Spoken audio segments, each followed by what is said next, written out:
Los cuentos de terror se narran generalmente a oscuras, con una hoguera en el centro, pero incluso la historia de este ser puede que sea demasiado tenebrosa como para escucharla en los bosques o campos. Su leyenda está entremezclada con terribles actos y despiadados deseos, y su rostro, siempre vigilando por encima de su hombro, muestra una personalidad altiva, intrincada y malvada. Sentaos a la mesa y poneos cómodos. Coged vino o cualquier bebida que vuestro cansado gaznate necesite para refrescarse, y escuchad la historia del conde Strad von Zarovich.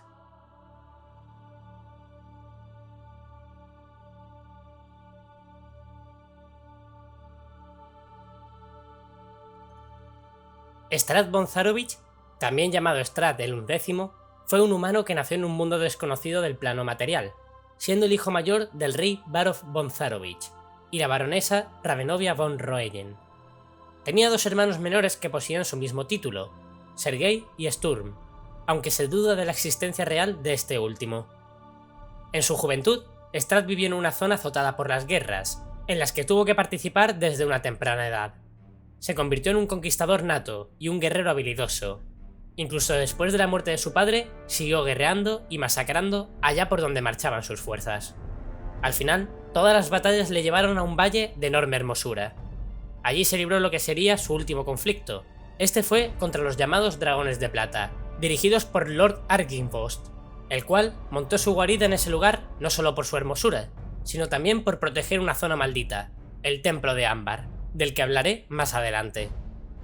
Argynvost era realmente un dragón de plata, que amaba encontrarse entre humanos, y por ello adoptaba una forma humana muy a menudo. El segundo de los dragones de plata era Vladimir Hongard, el más grande de los caballeros, y que le rendía total confianza a Argynvost. En su última batalla, Strad acorraló a los dragones de plata en el valle, acabando con todos y eliminando a su líder aún en su forma de dragón, desmembrándolo, desollándolo y llevándose sus restos como un trofeo.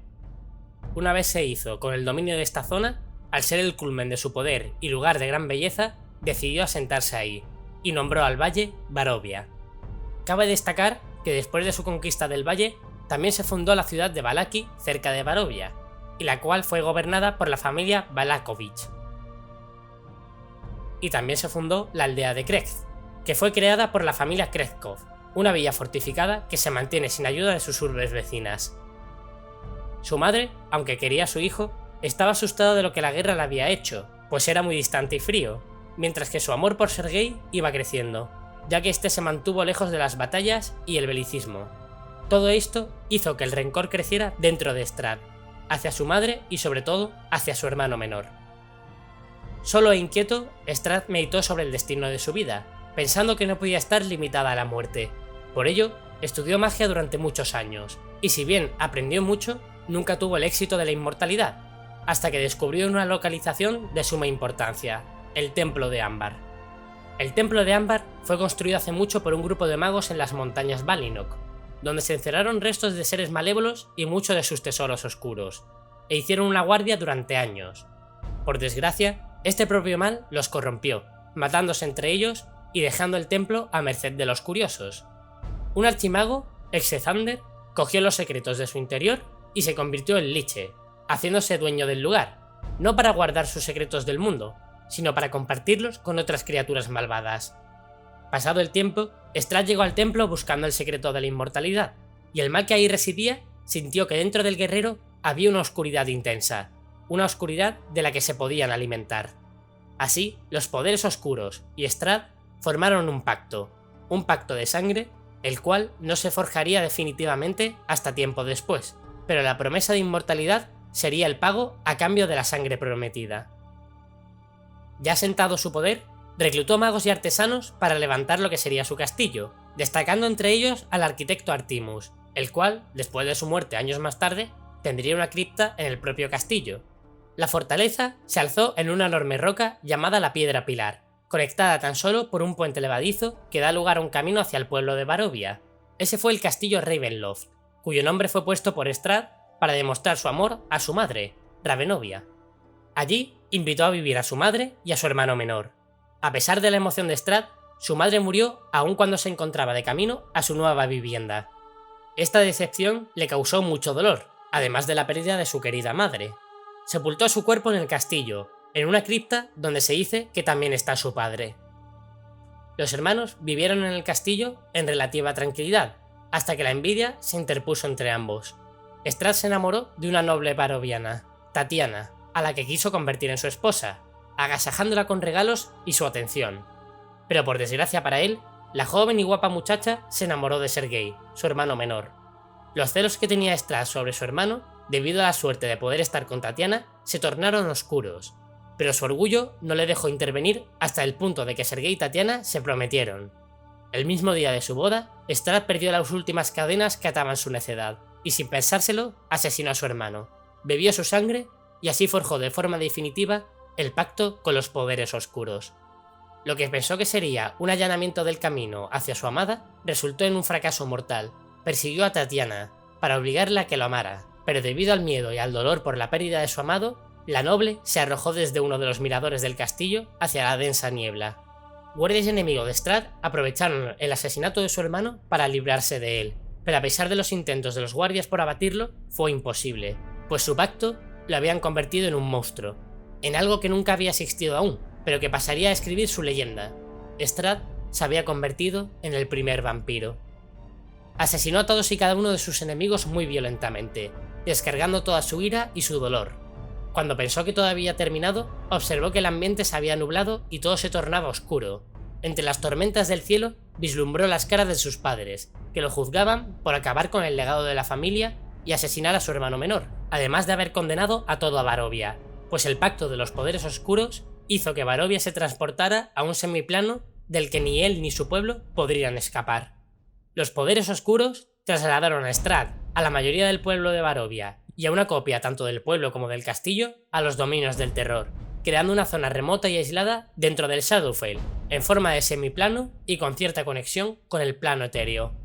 Los poderes oscuros hicieron esto para poder alimentarse directamente del mal que representa y crea Strahd. Al semiplano donde se hallaría Barovia y sus tierras colindantes, aislados por la niebla del Shadowfell, se le llamaría semiplano del terror.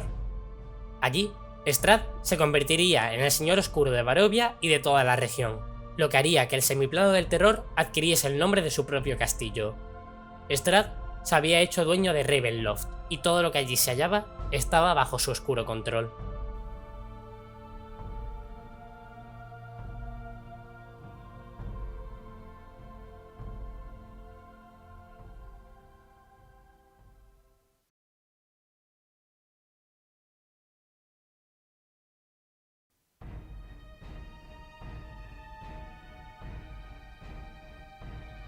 Durante cientos de años, el siniestro vampiro Strahd reinó en su semiplano de Ravenloft.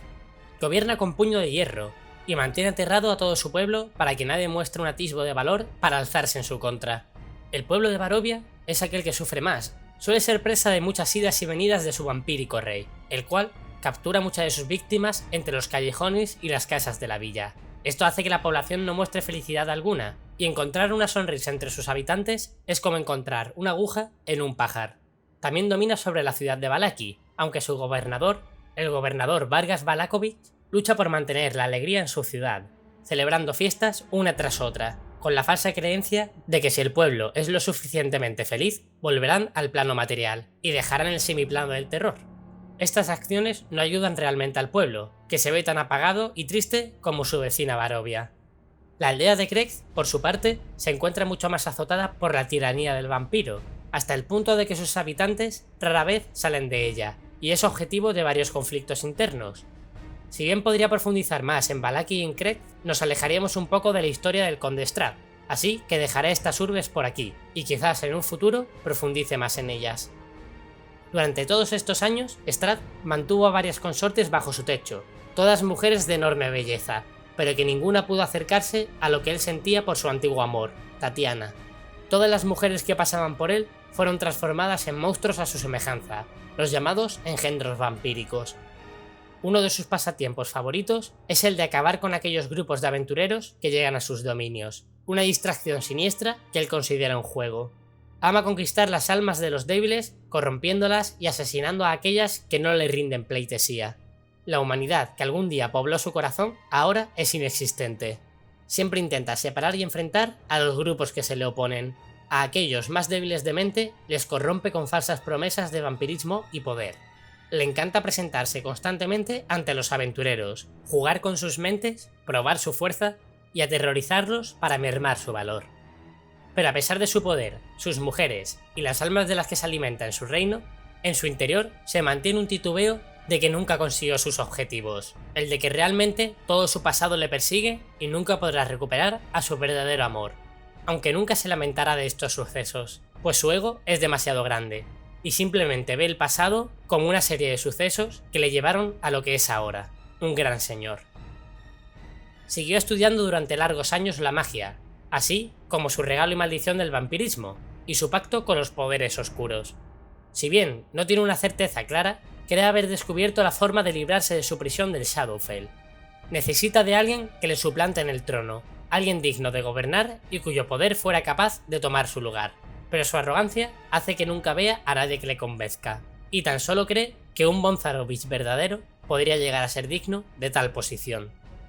En ocasiones, presta atención a aquellos aventureros que llegan a Barovia, sintiéndolos en el momento que ponen un pie en sus dominios, y mostrando interés para ver si alguno de ellos podría sucederle.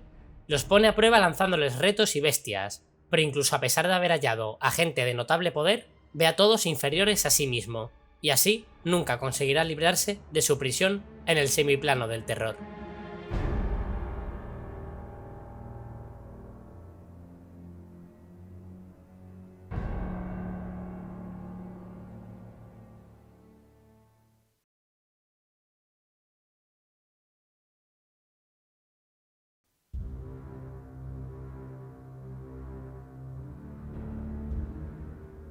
En Ravenloft cabe destacar a ciertos personajes que poseen una estrecha relación con el Conde Strahd y marcan su camino de una manera u otra.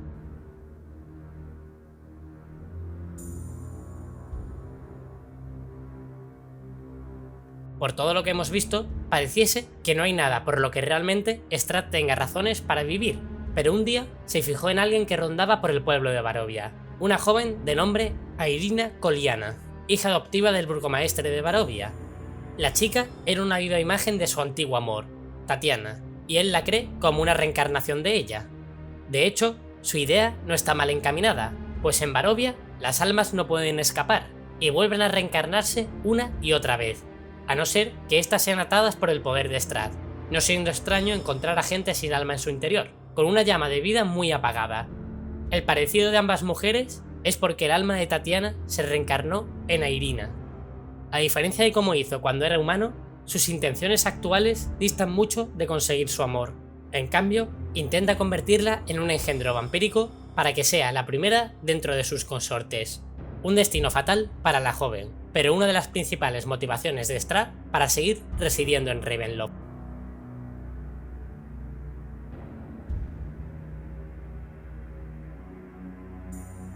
A pesar de su regio gobierno y su poder desmesurado, Strahd ha encontrado un enemigo letal al que hacer frente, Rudolf van Richten, un legendario cazavampiros que amenaza con su vida.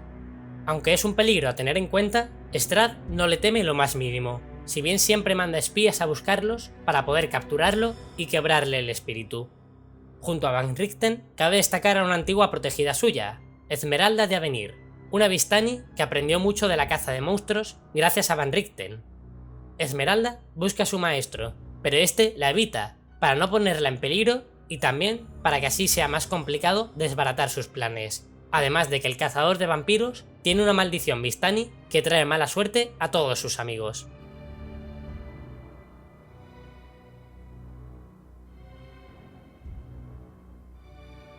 En su pasado, siendo aún humano, Strahd terminó con la Orden del Dragón de Plata, pero el primer vampiro nunca imaginó que podría ser el origen de un resurgimiento. Cuando atacó el Valle de Arvingos, Strahd mató a dos compañeros de Vladimir Hongard, el primero de los caballeros de los Dragones de Plata. Uno de ellos fue su gran amigo Argynvost, el dragón, y el otro fue un caballero, Sir Godfrey Willem, su compañero y amado. Esto acumuló el rencor en su alma, incluso después de su asesinato bajo las fuerzas de Strahd, y provocó su resurgimiento como un redivivo o regresado. Y no solo él, sino también la reaparición de muchos de sus compañeros, incluido su amor Godfrey, aunque por desgracia ninguno de los dos tiene un recuerdo claro de su antigua relación, ahora oculta por el odio a Strahd. Al comienzo hicieron frente a las fuerzas del vampiro, pero una vez que se marcó su fatal destino, prefieren dejarlo a su suerte, pues el propio señor de Ravenloft ha terminado en un lugar que es como un infierno, y Vladimir quiere asegurarse de que sufra para la eternidad en el semiplano del terror. Incluso lo prefiere a que su alma y la de sus compañeros sean libres para pasar a mejor vida.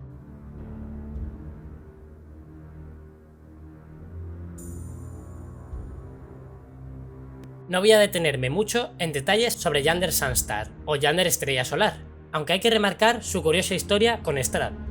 Yander era un elfo solar de Faerun, el cual terminó convirtiéndose en vampiro. En Waterdeep se alimentaba de la gente de un manicomio, hasta que se enamoró de una humana, Anna, la cual curiosamente fue uno de los receptáculos del alma de Tatiana, el amor de Strahd. Anna murió de unas fiebres, y el sufrimiento de Yander se hizo tan grande que le suplicó a los poderes oscuros que se lo llevaran a un lugar donde nunca pudiera estar en paz. Irónicamente, los poderes oscuros lo condujeron al semiplano del terror, posiblemente para alimentarse del conflicto que estaba en ciernes. Al principio, ambos vampiros se toleraban, e incluso intercambiaron conocimientos, pero entonces Yander descubrió que el alma de Tatiana fue a parar a Anna, y que su locura se debió al dolor que sintió por su antigua vida. Esto llevó a los vampiros a una confrontación, en la que finalmente perdió Yander. Aunque consiguió sobrevivir, su odio por Strahd sería infinito, y nunca olvidaría su venganza. Posteriormente, el vampiro elfo viajaría a otros mundos, pero esa historia ya la contaré en otro momento.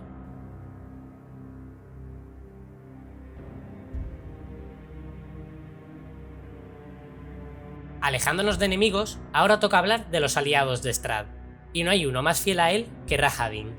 Rahadin es un elfo del atardecer que sirvió a la familia Strahd desde hace 500 años. Pertenecía a un reino elfo, a cuyo príncipe consideraba un corrupto y por ello fue exiliado, pero tomaría venganza cuando Varov von Zarovich, el padre de Strahd, declararía la guerra al reino elfo. Rahadin entró al servicio de Varov y le ayudó a que desapareciera todo rastro de los elfos.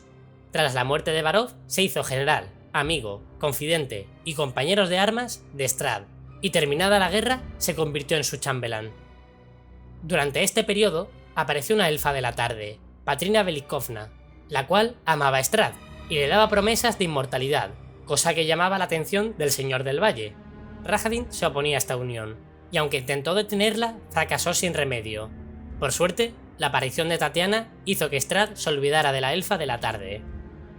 Aún con el asesinato de Sergei, la muerte de Tatiana y la conversión en vampiro, Rahadin siguió fiel a su señor.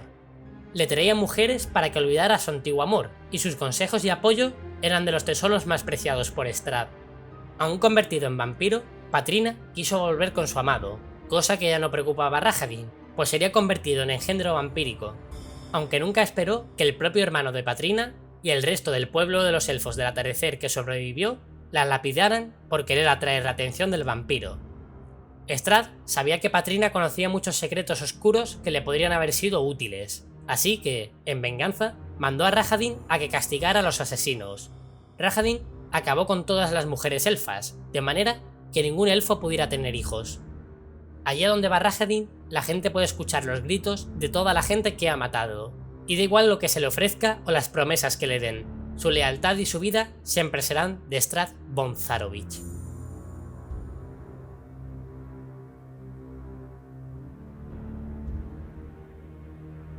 Si bien hemos hablado de Ravenovia, la madre de Strahd, nunca hemos hablado de su segunda madre, Baba Lysaga, la partera de la reina. Es una seguidora de la Madre Noche. Crió a Strahd desde sus primeros días de vida, considerándolo su hijo por derecho y viendo su potencial. Le cantó nanas mágicas, puso sobre él conjuros de protección y le dio la chispa de la magia para que se convirtiera en un lanzador de conjuros. Pero debido al excesivo apego, Ravenovia exilió a Baba Lysaga, pero esta última se mantuvo en la distancia, observando al que consideraba su hijo, lo único que le importa en su vida. Incluso maldijo a Ravenovia para que la muerte le llegara, cosa que sucedió antes de que la reina pudiera llegar al castillo de Ravenloft. Así, poco a poco, se acercaba más a Strahd, y no le importaban ni sus fechorías ni su vampirismo, pero nunca se le llegó a mostrar, pues en su interior sabe que Strahd nunca la aceptaría, y se niega a que eso suceda. Viaja por los bosques y pantanos de Barovia, en su cabaña reptante, ayudando a su hijo entre las sombras, y esperando que algún día la reconozca como su verdadera madre.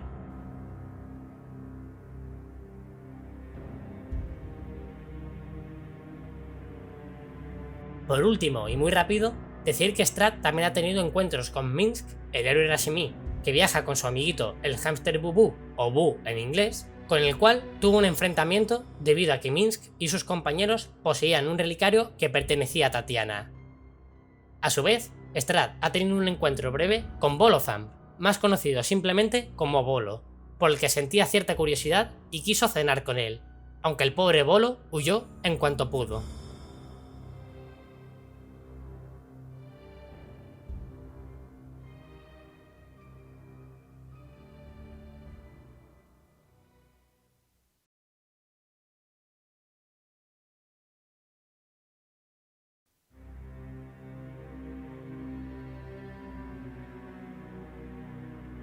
En la historia de Strahd hay algunos objetos de enorme poder que son remarcables, y es por ello que los vamos a ver.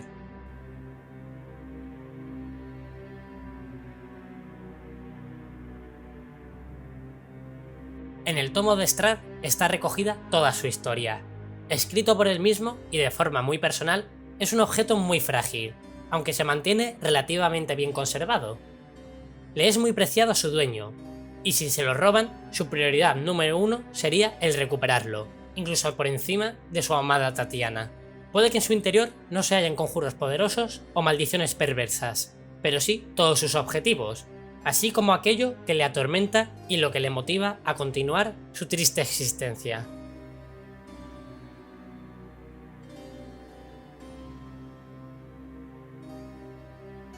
El símbolo sagrado de Ravenkite es el único símbolo sagrado de toda Barovia. En su origen fue entregado a una paladín de nombre Lugdana, cedido por un cuervo gigante o por un ángel que adoptó esa forma, no se sabe bien. Lugdana derrotó a muchos vampiros con el artefacto. Tras la muerte de la paladín, los sacerdotes de Ravenloft cogieron el artefacto y lo guardaron, perdiéndosele la pista. Este símbolo es temido por Strahd, pues alberga el poder de mermar sus capacidades, y por lo tanto de ser un blanco fácil.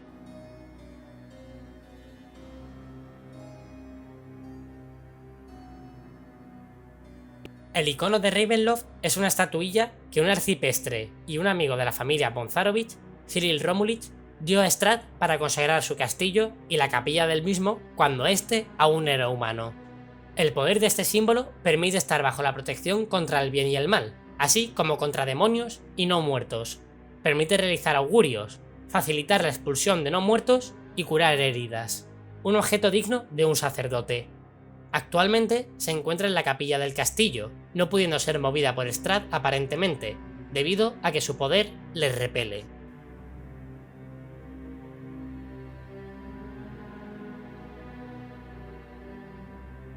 Por último, vemos la espada solar. Esta espada perteneció antaño al hermano de Strahd, Sergei von Zarovich. En origen, este filo era de platino, con una hoja de cristal muy resistente.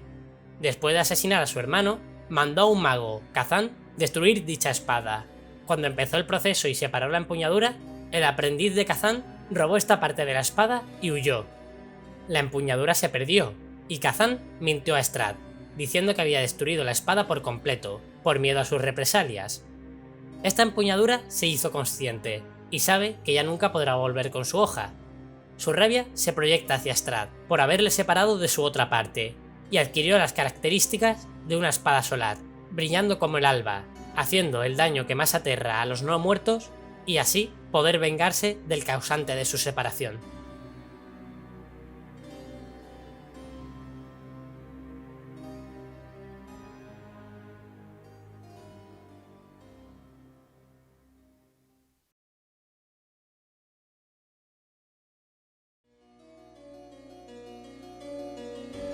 Sé que esta clase de vídeos os encantan, y por eso traje uno con un personaje tan memorable.